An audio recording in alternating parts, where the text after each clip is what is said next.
Hey everyone, welcome back to my wife's 2024 Honda CR-V Sport L Hybrid.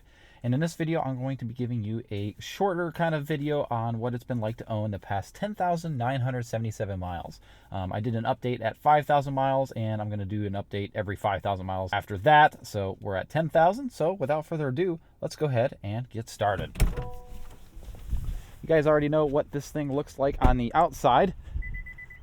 Nothing's really changed too much other than I added a hitch on the back of it, and I have a bike rack on the back of it right now. We'll get to that later, kind of show you what that's all about. But nothing's really changed. Everything's held up pretty nicely. I know Honda tends to have thinner paint, but no issues on this model at all. Tires are still in pretty decent shape for 10,000 miles. Plenty of life left. Everything else is pretty a-okay. Back seat's holding up fine. Driver's seat is holding up fine. No signs of wear at all, which is really nice to see. The perforated leather, though, is kind of a pain to clean. Stuff gets in this perforated leather pretty easily, and it is very difficult to get it out. So definitely keep that in mind when you purchase one of these. Let's talk fuel economy real quick.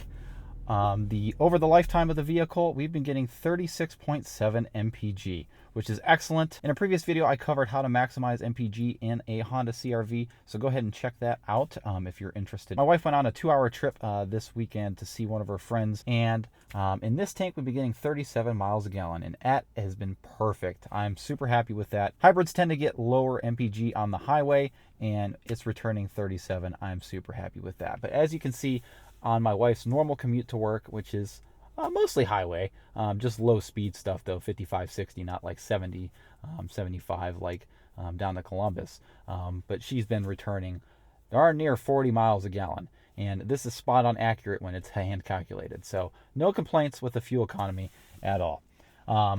Wireless CarPlay has been working really well for both me and my wife. A couple glitches here and there, but nothing glaring, that's just awful to use or whatever.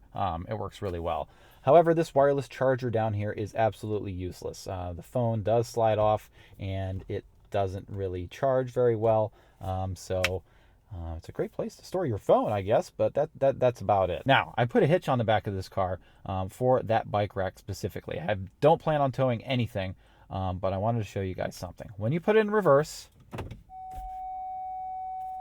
you can't turn the backup sensors off. I can't figure it out. Maybe you can. You can, mute the sound, but you can't turn the backup sensors off. Also, I found out the hard way, it has automatic emergency braking for the rear. So every single time you get into the car when you have a bike rack on, you have to go into the gauge cluster here, go all the way to safety support, and turn off low speed braking control. Otherwise, what will happen is, like I said, I found this out the hard way. When you put it in reverse and start to go, it will think that you're backing into something and will engage the brakes super hard. So, I was backing up at a good clip, 5-6 miles an hour, and all of a sudden we get thrown into the back of our seats pretty hard. And kind of scared us both, honestly. Like, what the heck happened? And I didn't think to turn that off. You have to turn that off every single time you get into the vehicle and turn it on. It resets every time you turn the vehicle off.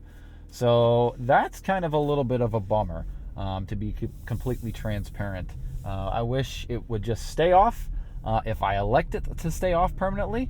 But it is what it is. Overall, drivability hasn't changed hardly at all. We'll just go take a quick spin around the block. I don't want to make this a long, drawn-out video because there really isn't much to say over the last 5,000 miles. Now, as far as problems go, we haven't had any issues the past 5,000 miles. I know in my first video, we had an event with the automatic emergency braking intervening randomly. But that hasn't happened. It was only a one-time occurrence, I'm happy to report. But the cable reel and the steering wheel, I mentioned in my 5,000 mile video that the sound was starting to come back, the creaking sound in the steering wheel. It's still here. I haven't taken it to the dealer to get it fixed. We're waiting on parts. I think the next 15,000 mile update, I'll report back with if it's been fixed or not. Did get the first oil change done at 10,000 miles. It was like 10,200 when the maintenance due soon reminder came on. Definitely follow your maintenance binders, guys. It is super important for the longevity of the vehicle. Honda does some computer wizardry where it's different for every car depending on how you use it of when to change fluids. So definitely follow your maintenance binder to the T. What we had to do, I think it was code A6 in the maintenance binder, and that's just an oil change, the first oil change, and the rear differential fluid had to be changed as well. The rear differential fluid is not covered under the Honda Care Pass or whatever the heck they call it. So you do have to pay for that out of pocket, but it was only $100.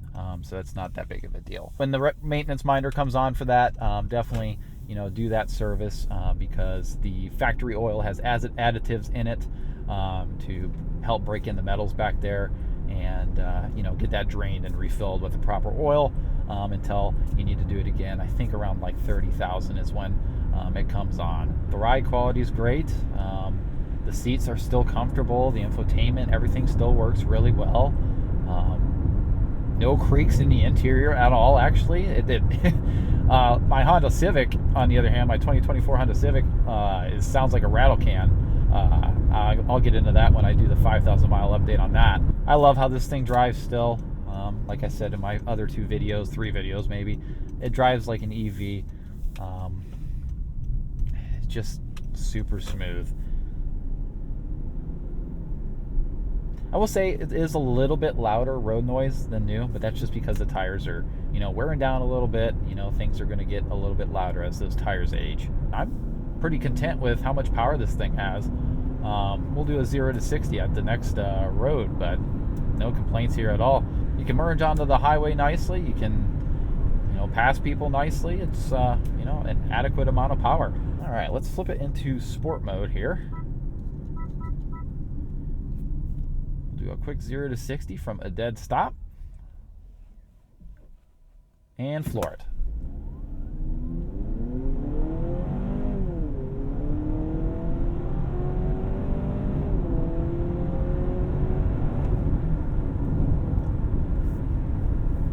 Absolutely awesome. It's fine.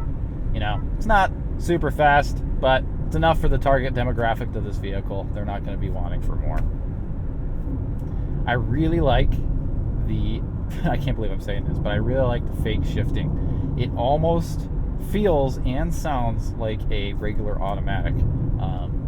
It's actually quite cool how they've tuned this transmission to kind of feel like a regular automobile. But yeah, guys, nothing else really to report here. We've been really happy with this car.